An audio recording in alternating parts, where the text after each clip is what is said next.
I don't think I've ever put together a cooler or more productive home screen layout than I've got right here. As you can see, I came up with some custom wallpaper here that would let me do this unique 3 widget by 6 app homepage layout, which for me, I like this imagery because it speaks of creativity, making progress, making things happen, and that's what I was going for with this sort of retro 80s sci-fi vibe. But all in all, I'm really happy with the imagery, the way this looks, but it's not just about looks. Let me explain what's going on here. I did go ahead and go with the larger icons this time around. I actually like that better. It just looks a little cleaner, I think. Not that the smaller looks bad, it's also just a matter of doing something different than I've had for years. But this home screen is anchored by Bear Notes, which is new for me. I used to be an Apple Notes user, but when I interviewed Steven Robles on my Sight Unseen channel, he convinced me that I needed to give Bear a shot, and I finally got around to it. Part of the reason why is for the widgets here. I've got this widget here, which is linked to the one note, that's what I call it. It's kind of where I go for just all the stuff that I want to access on a frequent basis. But then I've also got a new note widget and the Bear icon itself, because that's pretty powerful. If I left that out, then with my current setup, I wouldn't have quick access to scan documents right into notes or add photos. So with the new iPhone, I completely rethought my home screen setup, and I've got 2 home screens now. One is for creating and one is for consuming. I used to have it set up where I had a bunch of different home screens that would show with different focus modes, and I've really simplified things, and I like this a lot better, where I can just get into and out of the things that I'm in the mode for. And I don't mix the apps that I create and consume with because they're very distracting. Everything here is for relaxing after work when I'm in the car or something like that. It's really not for work when I'm trying to get things done. So out of sight, out of mind really helps a lot. Now I did do something a little different with my top widget there. That's the only widget that I've got in a stack. So I'll go between my calendar events and another Bear widget, and then my reminders as well. So with this setup, I feel ridiculously productive. I'm just like a lot happier when I've got my own image that I created. I'm not just using something from somebody else. And I've actually taken time to think through my actual thought process, workflows, and everything just clicks for me with this setup. In case you're wondering what these actual apps are, of course, at the top, it's Freeform. I use that a lot. I made a whole course on it. And then Final Cut Camera, I just finished that course. It's live there's actually a free preview of the first module if you wanna check it out, it's linked up below. Runway for AI video content, I'm starting to kind of take an interest in that. Free Pick, which I mentioned earlier, that was part of my setup process for the wallpaper background itself. ChatGPT, I'm sure you're familiar with that, and then Bear. And then in my persistent row on the bottom, the dock there, I've got all my main communication apps. I wanna point out that my lock screen is also anchored by Bear Notes, so I can make a new note, I can jump right into my last note, and that is key for me. I bypass so many distractions by just hitting that, going into whatever I was thinking last or working on last without seeing any of the apps that I use to consume, social media apps, etc. And then I can just search as well. That's very handy. And I've got a calendar widget there as well, so I can see my next appointment. I feel like Bear Notes is just more customizable. It has more options, interesting and different and useful integrations versus Apple Notes. There's pros and cons, there's trade-offs. I'll explain this in an upcoming video. And then since iOS now lets you change out what these buttons are on your lock screen, I no longer have the camera as a shortcut or the flashlight.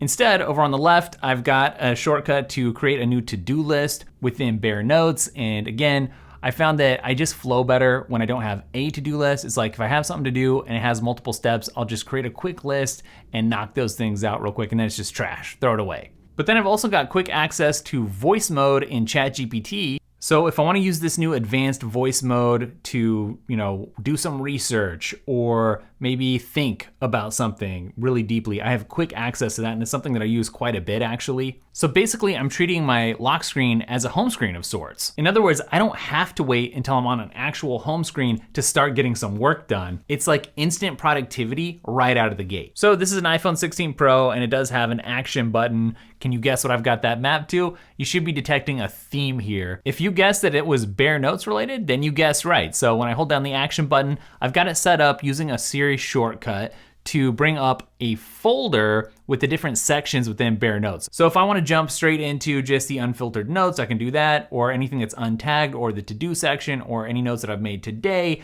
I can do that right away. And again, even from the home screen, that ends up being useful because let's say I want to get right into my to-dos, boom, I can do that in just a tap. This has actually been surprisingly useful. And again, it helps me bypass any distractions that I might encounter if I actually open up the phone, see a home screen, especially if the last thing that was open was my consuming home screen, right? Now, of course, there's a reason why my action button doesn't do anything with the camera. That's because Apple gave us this new capture button here, and that's way more convenient for actually opening up the camera app. And you can see I've got a case on here that keeps that camera capture button really handy and easy to access. And actually, this is a big part of my productivity setup right here, this tripod wallet and this case. Just an interesting observation for you. I get more questions about what sort of a case this is than any other case I've ever featured on the channel. So if you're curious, it's the Snap Case Movus by Moft. Really like the way it feels. Far prefer this to Apple's now discontinued fine woven cases. And it's got a raised edge here, so it's gonna protect the screen. Also some protection around the camera bump as well. This nice microfiber lining. It's got all the necessary features. Very premium, nice and tactile,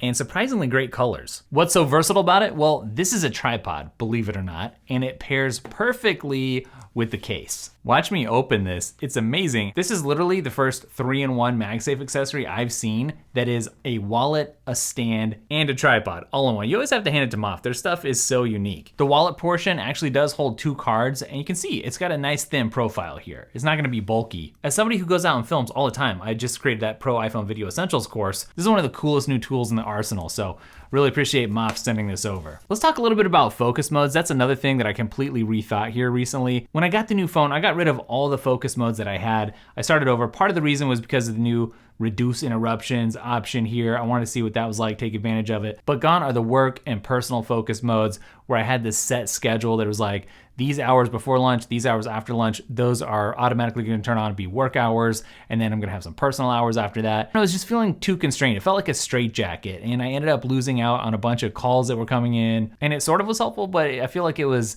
almost working against me. So this time I'm more interested in doing what I'm calling work sprints, and I'll just tap these 3 buttons here, and I'll say for an hour most of the time. I'll do a work sprint. It's not even quite like the Pomodoro technique like I went over in my productivity course. So first things first, with the new Siri upgrades, I do turn on intelligent breakthrough and silencing. Of course, I set specific apps and people that can break through, keep that very limited. I only allow for my creativity home screen, not my consumption home screen. And then you can see I enabled some extra actions down here, which are kind of interesting. Number 1, I turn the always on display off. So if I'm in sprint mode, I'm not gonna look at my desk and see something that intrigues me, pick up my phone and get distracted. Number 2, I turn on low power mode because why not? And then I also do silent mode. And I feel like all in all, this is a lighter approach to focus modes that does keep me in the zone, but it doesn't keep me in a straitjacket. One interesting app I've started using is called OneTap. Now this isn't an app's video, but I'm mentioning it here because I use it for the keyboard integration. Basically, it's kind of like an overpowered clipboard manager on steroids. But anywhere where I can type, I can tap the globe icon here and access a bunch of my favorites.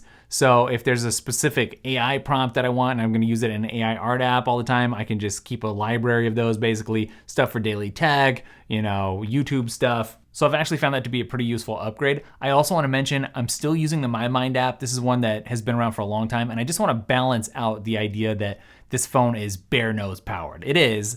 I'm switching everything over to bare notes, except for I still do have My Mind. It's the black icon here. I like that they let you customize the icon. This is where I store stuff that I wanna remember. I don't clutter up my main note-taking app, which now is going to be bare, with just random stuff. All the random stuff that I don't wanna forget, like links, like products to buy or to research later, stuff I don't wanna forget. For the most part, all that stuff goes into My Mind, and it just makes it seamless to find again later without having to categorize it. Now there's one exception. It's this white app here. That's the 11 Labs reader. If you're not familiar with 11 Labs, it's another AI company. They have to do with like voice stuff. So I like it better than using something like Readability or Pocket. Those are really old school at this point. In terms of productivity though, I still heavily rely on creating reminders with Siri, usually on my Apple Watch, sometimes, with other devices. And so I think that pretty much covers all the tools that I'm using when I'm mobile. Really loving this setup. Let me know if you're interested in either of these wallpapers. I could consider turning this into a pack. Just a quick plug, if you haven't checked out the new course, it's up now and you can go see what all you can learn there. There's $100 worth of bonuses, including 15 LUTs. If you don't know what a LUT is, go check it out. Well worth your money. But like I mentioned earlier, you can go in and get the first module for free. Preview it, see if it's for you. That's linked up down in the description. Thanks for hanging out today, and I'll catch you in the next video. Later.